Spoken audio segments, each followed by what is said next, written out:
आत्मविश्वास के जरिए ही भारतीय जनता पार्टी पिछड़ती हुई नजर आई है। सीएम योगी आदित्यनाथ के इस बयान के आधार पर समझा जा सकता है कि जिस तरीके से फैजाबाद लोकसभा सीट पर भारतीय जनता पार्टी को हार का सामना करना पड़ा, अवधेश प्रसाद यहां से चुनाव जीत जाते हैं। अब राम मंदिर का मुद्दा लोकसभा चुनाव के बीच में उठाते हैं और ये दिखाने की कोशिश करते हैं कि भारतीय जनता पार्टी इसे चुनावी एजेंडा या चुनावी रंग नहीं देना चाहती, बल्कि उन हिंदुत्ववाद की सोच को आगे लेकर जाना चाहती है, उन हिंदुओं को सम्मान दिलाना चाहती है राम मंदिर के उद्घाटन के जरिए। और हमने वो तस्वीरें देखी जहां भारतीय जनता पार्टी खुद न्योता बांटती हुई नजर आ रही थी। विपक्षी पार्टियों को भी न्योता दिया गया, जिसमें कई विपक्षी पार्टियों ने ये कहा कि हम राम मंदिर जरूर जाएंगे, लेकिन उस दिन नहीं जाएंगे जिस दिन भारतीय जनता पार्टी हमें न्योता दे रही है। क्योंकि उत्तर प्रदेश की 10 विधानसभा सीटों पर उपचुनाव होने हैं, जिसको लेकर भारतीय जनता पार्टी अभी से ही तैयारियों में जुटी हुई है।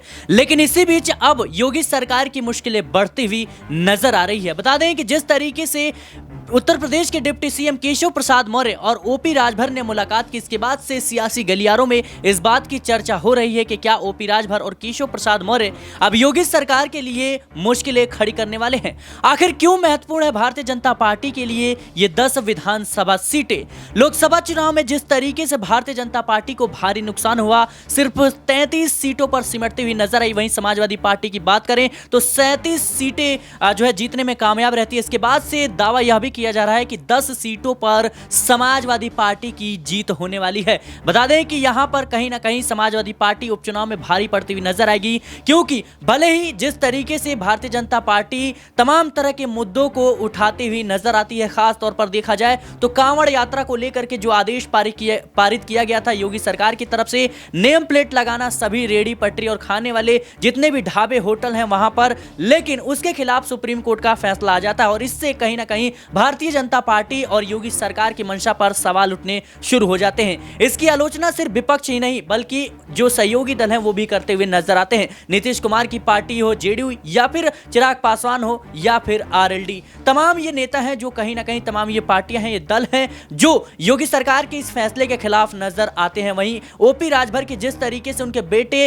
अरविंद राजभर की घोसी लोकसभा सीट से हार हुई है, जब से वो योगी सरकार और मोदी सरकार को घेरते हुए नजर आ रहे हैं। भले ही वो अभी भी एनडीए का हिस्सा है, लेकिन खुले तौर पर उन्होंने कहा था कि मोदी और योगी का जलवा यानी जो जादू है वो खत्म हो गया है और लोग योगी मोदी को अब वोट नहीं दे रही हैं। ऐसे में योगी सरकार की क्या वाकई में अब उपचुनाव में मुश्किलें बढ़ने वाली हैं? क्या समाजवादी पार्टी के उपचुनाव में जो जीत है वो सुनिश्चित मानी जा रही है? इसी मुद्दे पर हम बातचीत करेंगे नाजमीन से।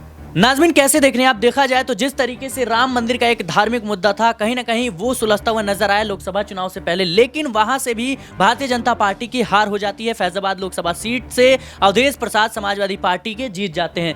वहीं अब जिस तरीके से योगी सरकार के फैसले के खिलाफ जो सहयोगी दल खड़े नजर आए थे, इससे कहीं ना कहीं योगी सरकार की जो छवि है वो खराब होती हुई नजर आई। क्या जमीनी तौर पर इसका कहीं ना कहीं असर देखने को मिल सकता है उपचुनाव में?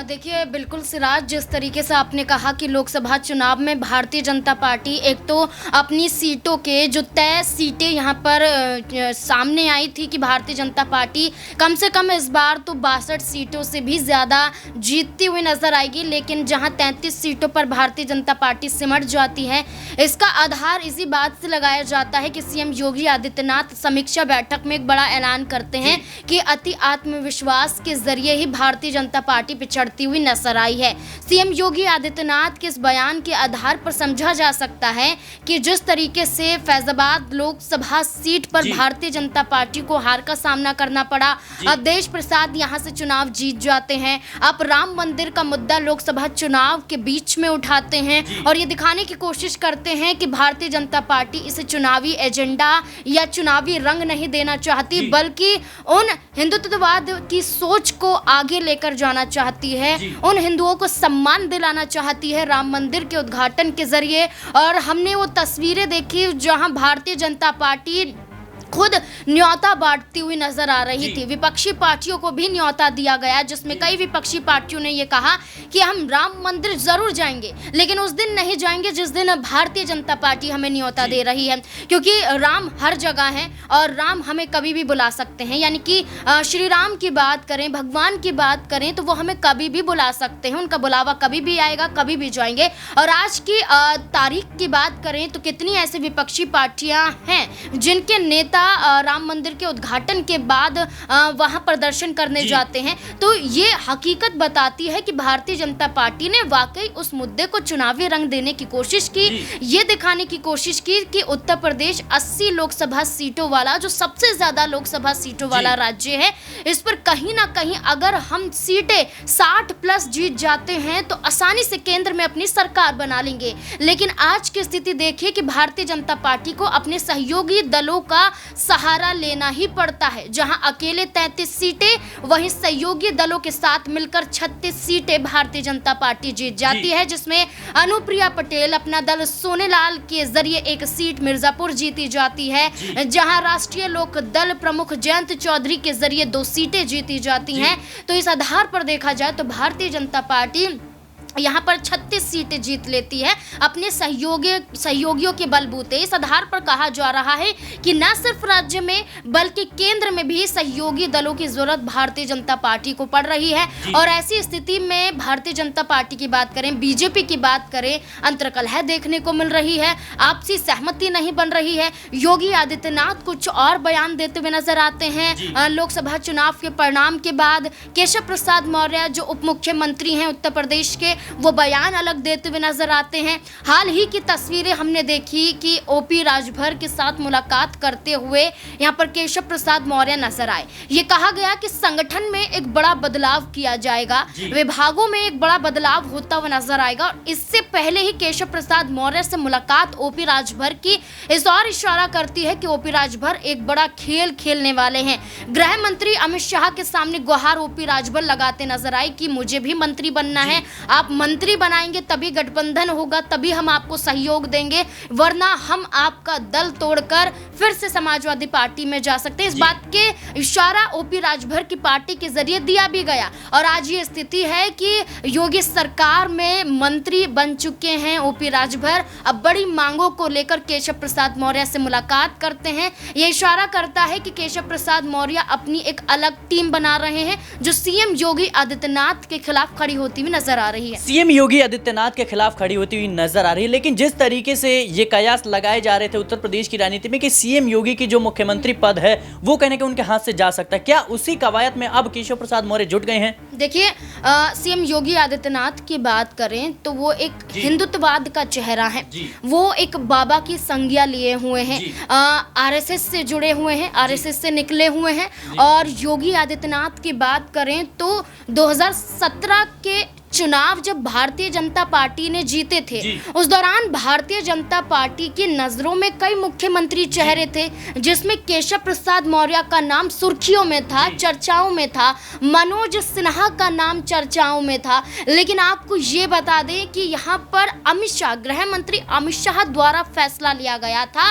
अमित शाह ने योगी आदित्यनाथ को एक फोन कर दिल्ली बुलाया, दिल्ली में मीटिंग हुई और मीटिंग के बाद सीएम योगी आदित्यनाथ को लेकर ये कहा गया कि आप अब मुख्यमंत्री बनने वाले हैं, तैयारियां कर लीजिए। और अगले ही दिन देखिए कि सीएम की शपथ लेते हुए यहाँ पर योगी आदित्यनाथ नजर आए थे। उसके बाद ये देखा गया जिस तरीके से अमित शाह ने कहीं ना कहीं सीएम योगी आदित्यनाथ को सीएम बनाया, क्या अब उन्हीं के लिए मुश्किलें खड़ी करते हुए नजर आ रहे? छोटा सा देखिए, बिल्कुल मैं ये कहना चाहूंगी कि ये जो मैंने पूरा सिलसिला बताया, इसमें 2022 का विधानसभा चुनाव भी आया। भारतीय जनता पार्टी ने उस चुनाव में भी जीत हासिल की, लेकिन सीएम योगी, यहाँ पर बात करें सीएम पद पर योगी को बिठाना भारतीय जनता पार्टी नहीं चाहती थी। यहाँ पर कोई और सीएम की कुर्सी पर बैठना चाहता था, लेकिन योगी आदित्यनाथ ने भारतीय जनता पार्टी पर दबाव बनाया, 2022 में मुख्यमंत्री बने। आज ये हकीकत है कि बिना योगी आदित्यनाथ के उत्तर प्रदेश में भारतीय जनता पार्टी का वजूद नहीं है। योगी आदित्यनाथ भारतीय जनता पार्टी से हटाए गए या मुख्यमंत्री के नेतृत्व से हटाए गए तो भारतीय जनता पार्टी का चुनाव जीतना मुश्किल हो जाएगा। इसलिए आप ये देखिए, योगी आदित्यनाथ उत्तर प्रदेश भारतीय जनता पार्टी के लिए बेहद जरूरी हैं। जी बिल्कुल, कहीं ना कहीं जिस तरीके से देखा जाए तो योगी आदित्यनाथ के खिलाफ जो चर्चाओं का बाजार गर्म था कि उनके हाथ से मुख्यमंत्री की जो कुर्सी है वो जा सकती है, लेकिन अभी उत्तर प्रदेश की 10 विधानसभा सीटों पर उपचुनाव होना है और जैसे ही लोकसभा चुनाव में भारतीय जनता पार्टी को कई सीटों पर हार का सामना करना पड़ा। जाहिर सी बात है कि पूरा का पूरा ये चुनाव था, ये मोदी चेहरे के ऊपर था, लेकिन विधानसभा चुनाव में योगी फैक्टर उत्तर प्रदेश में काम करता है या फिर नहीं करता है, ये कहीं ना कहीं सवालों के घेरे में है। अगर उत्तर प्रदेश की 10 विधानसभा सीटों पर भारतीय जनता पार्टी को नुकसान का सामना करना पड़ता है तो जाहिर सी बात है कि फिर योगी आदित्यनाथ पर भी सवाल उठने लाजमी है। फिलहाल के लिए इस रिपोर्ट में इतना ही। देश और दुनिया की तमाम खबरों के लिए बने रहना Next 9 पॉलिटिकल बाइट के साथ।